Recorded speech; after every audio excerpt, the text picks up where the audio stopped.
আমি নিজে বলছি, আমার বুঝ হওয়ার পরে আমি কারো জন্য এতটা কাঁদি নাই।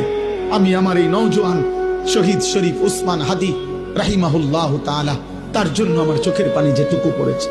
আমার শায়েখ আল্লামা মুফতি মুশতাকুন নবী কাসিমি, আমি তাকে দেখছি বাচ্চার মতো অজরে কাঁদছে। একসাথে ভাত খাইতে বসছি, ভাতের থালার সামনে পর্যন্ত হুজুরে দেখছি কাঁদতেছে। কয় মাওলানা, আমি তো ছেলেটারে ভুলতে পারছি না। আজকে তোমরা দেখছো, সারা পৃথিবী দেখছে, একজন 33 বছর বয়সের যুবক। এই যুবক ইমানদার ছিল।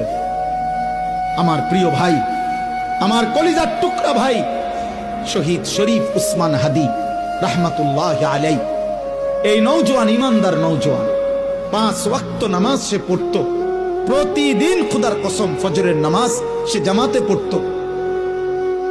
ফজরের জন্য বন্ধুদের